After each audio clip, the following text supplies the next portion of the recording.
Olá pessoal, como vocês estão? Meu nome é Bruno Sankey e hoje estarei apresentando o Pensador de número 49 da série Apresentando Pensadores.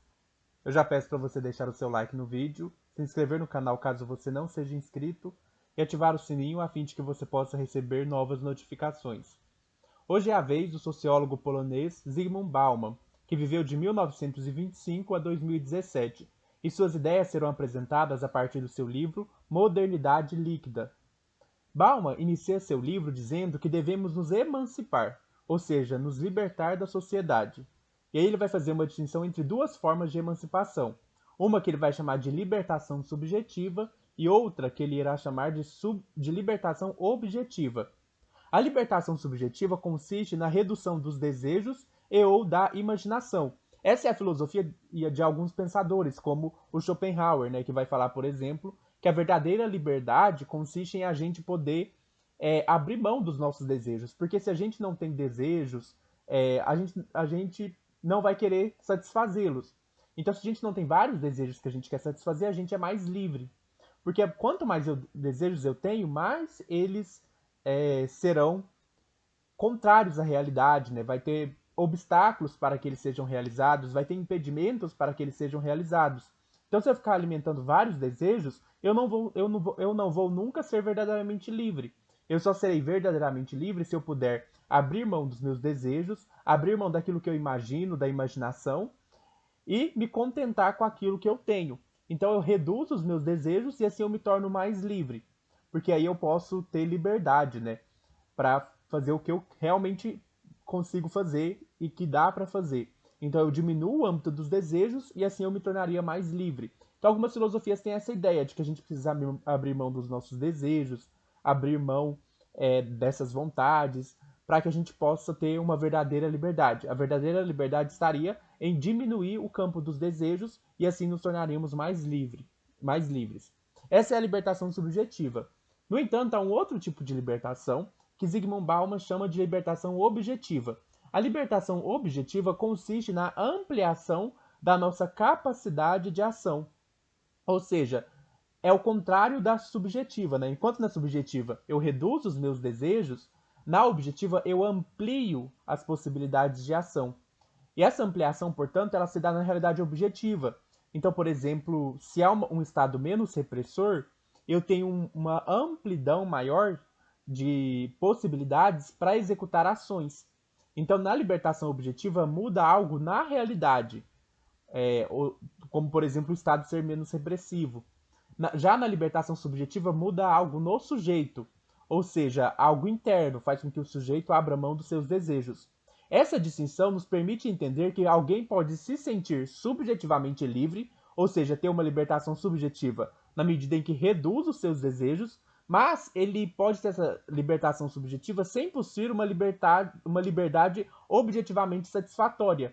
Então a gente pode pensar, por exemplo, num estado opressor, num estado repressor, onde as pessoas se sintam livres, porque elas reduziram o campo de desejos delas. Então, assim, por mais que exista um estado que reprime, um estado que limita as possibilidades, as próprias pessoas elas abriram mão dos seus desejos e, portanto, elas são subjetivamente livres. Mas elas não são livres objetivamente, elas não possuem uma liberdade objetiva satisfatória. Para Bauman, a emancipação só pode ser alcançada quando se pensa criticamente a realidade, portanto, a gente deve buscar uma libertação não só subjetiva, a gente precisa de uma libertação, de uma emancipação objetiva, que tem a ver com a realidade. Então, a gente precisa pensar a realidade criticamente. No entanto, Bauman observa que a sociedade em que vivemos deixou de se questionar. E as críticas que ainda são feitas não tocam nos mecanismos e estruturas sociais. Então, assim, às vezes, a nossa sociedade não tem lutado por emancipação porque ela não tem sido questionadora, não tem feito críticas às estruturas sociais. É verdade que a gente encontra críticas sociais, mas muitas das críticas sociais não tocam na base da sociedade. Às vezes se critica fenômenos sociais específicos, mas não se critica a ordem social vigente, a estrutura da sociedade como um todo. Então, muitas críticas se limitam a criticar problemas específicos da sociedade, né? Por exemplo, às vezes se critica um certo grupo social que é oprimido, mas não se questiona, por exemplo, toda a estrutura que gera essa opressão. Então a gente fala, por exemplo, da opressão contra algum grupo minoritário. Mas a gente não entende que essa opressão, ela não é só opressão contra aquele grupo minoritário, como se fosse uma opressão específica. Ela faz parte de como a sociedade como um todo funciona, como está organizada a estrutura social. Então a gente precisa fazer uma crítica que vai além dos fenômenos sociais, uma crítica que toque também nos mecanismos e estruturas da sociedade. Baum observa que a era atual, né, ela pode ser chamada de modernidade líquida. Alguns pensadores, né, usaram o termo pós-modernidade, em distinção a um período que é anterior da modernidade, como se houvesse uma modernidade e uma pós-modernidade. Baum ele prefere falar de duas modernidades, uma modernidade pesada e uma modernidade líquida. A modernidade líquida significa que vivemos um tempo marcado pela fluidez, pela incerteza e pela insegurança. Então é como líquido, é como a água que é fluida. Então nós vivemos num tempo de fluidez. Essa mudança também pode ser observada na maneira como o capitalismo se transformou. Antes a gente tinha na modernidade pesada um capitalismo pesado. Agora, na modernidade líquida, nós temos um capitalismo leve. Qual que é a diferença? Por exemplo, se a gente considera o capitalismo pesado, ele era baseado no Fordismo, no Taylorismo, né, que é aquela ideia de produção em série, de onde você tem uma autoridade, que geralmente é um gerente de produção, que vigia a sua produção, vigia seu serviço, seu trabalho. Então, era um tipo de modernidade bem estática, né? Então, você tinha um modelo de produção fabril em massa, organizado em série, onde cada funcionário operário tinha uma função bastante específica, que ele não dá, o operário não se dá conta do todo da produção, mas ele se dedica a uma tarefa bastante específica da produção. E essa linha de montagem, ela é bem estática, é um capitalismo bem formal, bem estático, bem em série, bem projetado. E aí existem os supervisores, né? Existem os gerentes que vão vigiar sua produção, que são autoridades que vão vigiar sua produção. Além disso, nesse modelo fordista e também taylorista, o mundo ele é bem projetado, né? O mundo do trabalho. As rotinas são bem projetadas, então cada trabalhador tem uma rotina bastante específica, um trabalho bem rotineiro também, bem repetitivo, bem especializado. Só que isso vai mudar, isso já começa a mudar, por exemplo, com o toyotismo, que é a produção que já não é aquela produção em série, em massa, mas uma produção just in time. O que é uma produção just in time? É uma produção o que o momento exige. Então se produz o necessário para aquele momento, não se produz para estocar. Se produz, se alguém precisa de um carro, então a gente produz um carro e pronto. A gente não vai produzir vários carros em série para guardar no estoque para outras pessoas comprarem. Não, a gente produz no tempo certo, na medida certa que é necessária. A gente não produz para estocar, a gente não produz em massa, a gente não produz em série. E a produção já não é aquela linha de montagem certinha, né? Já é uma produção mais flexível por causa disso. Então, no toyotismo, a produção ela é flexível, porque ela vai depender das demandas daquele momento específico.